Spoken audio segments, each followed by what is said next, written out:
Hi everyone, அஸ்ஸலாமு அலைக்கும். Today உங்கள்கிட்ட ஒரு ஹெல்த்தியான பிரேக்ஃபாஸ்ட் தான் ஷேர் பண்ண வந்திருக்கேன்.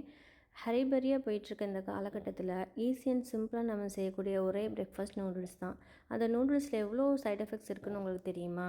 அதிகப்படியான சோடியம் இருக்குது, லெட் இருக்குது, மைதா ஃபுல் அண்ட் ஃபுல் மைதா.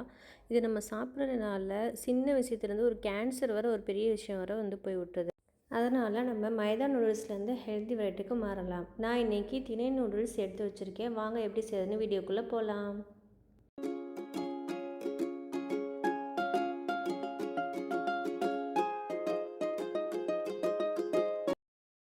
இப்போ பேனில் நூடுல்ஸ் செய்கிறதுக்கு தேவையான தண்ணியில் கொதி வந்ததுக்கப்புறம் 1/2 டீஸ்பூன் உப்பு, 2 டீஸ்பூன் ஆயில் ஊற்றி நம்ம எடுத்து வச்சுருக்க திணை நூடுல்ஸை போட்ட வேண்டியது தான். இது நார்மல் நூடுல்ஸ் மாதிரி 80% வேகாமல் இது ஒரு 90 to 95% நம்ம இதை வேக வைக்கணும்.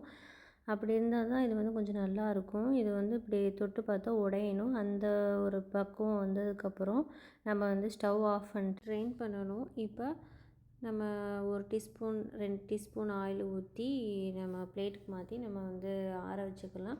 இப்படி நம்ம ஆயில் ஊற்றி ஆற வைக்கும்போது நமக்கு உதிரியாக நமக்கு அழகாக கிடச்சிரும். ஒரு பக்கம் நூடுல்ஸ் ஆறட்டும். இப்போ நம்ம பேனை சூடு பண்ணிவிட்டு நம்ம தேவையான அளவு கடலெண்ணெய் ஊற்றிக்கலாம். ஊற்றிட்டு நான் ஒரு பெரிய சைஸ் வெங்காயம் எடுத்திருக்கேன். மீடியம் சைஸ் வெங்காயம் வந்தால் 2 வெங்காயம் போட்டுக்கலாம். வெங்காயத்தை இப்போ நம்ம போட்டு சாட்டே பண்ணிக்கலாம்.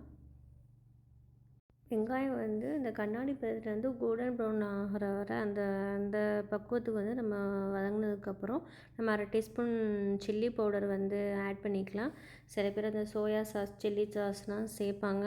நம்ம ஹெல்த்தி வெரைட்டி பண்ணுறதுனால அந்த சாஸ்லாம் ஆட் பண்ண வேணாம். அதெல்லாம் ஆட் பண்ணாமல் செஞ்சாலுமே நல்லா டேஸ்டியாக தான் இருக்கும். இப்போ நம்ம 1 டீஸ்பூன் அளவு நம்ம இஞ்சி பூண்டு ஆட் பண்ணிக்கலாம். இது ஒரு நல்ல பச்சை வாசம் போகிற வரை நல்லா வதக்கிக்கிறணும். நல்லா எல்லாமே ஃபுல்லாக வதங்கினதுக்கப்புறம் என்கிட்ட 2 வெஜிடபிள்ஸ் தான் இருந்துச்சு, கேபேஜும் கேரட்டும். அதனால் நான் அதை மட்டும் ஆட் பண்ணிக்கிறேன். நீங்கள் எக்ஸ்ட்ரா கேப்சிகம், பீன்ஸு இதெல்லாம் ஆட் பண்ணால் அது கொஞ்சம் நல்லாயிருக்கும். வெஜ் நூடுல்ஸாகவும் நீங்கள் செய்யலாம். வெறும் எக்கு மட்டும் போட்டு நீங்கள் எக் நூடுல்ஸாகவும் செய்யலாம். இப்போ வெஜ்ஜை நல்லா சாட்டே பண்ணிவிட்டு கொஞ்சம் ஃபில்லிங்காக இருக்கணும் அப்படிங்கிறதுக்காக நான் எக்கு ஆட் பண்ணிக்கிறேன். ஒரு 3 எக்கு ஆட் பண்ணிக்கிறேன். அதுக்கு தேவையான அளவு உப்பும் மிளகாத்தூளும் நான் சேர்த்துக்கிறேன். உப்பு நீங்கள் பார்த்து சேர்த்துக்கோங்க. ஏன்னா சில நூடுல்ஸில் உப்பு சேர்த்துருப்பாங்க, மசாலாவில் சேர்த்துருப்பாங்க. கொஞ்சம் அதெல்லாம் பார்த்துட்டு தேவையான அளவு ஆட் பண்ணிக்கோங்க.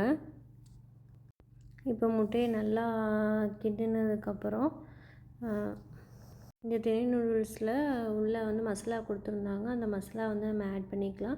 இந்த ஒரு மசாலாவே போதும், நமக்கு நல்ல ஒரு டேஸ்ட் கொடுத்துரும்.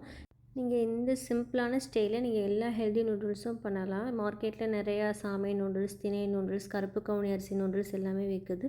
அதை வாங்கி நீங்கள் ட்ரை பண்ணுங்கள். இப்போ நம்ம நூடுல்ஸ் ஆட் பண்ணிக்கலாம். ஆட் பண்ணிட்டு நல்லா கலந்து விட்டுக்கலாம். எல்லா மசாலாவும் நல்லா நூடுல்ஸில் படுற மாதிரி நல்லா எல்லா பக்கமும் கிளறி விட்டு நல்லா கலந்துக்கிற வேண்டியது தான்.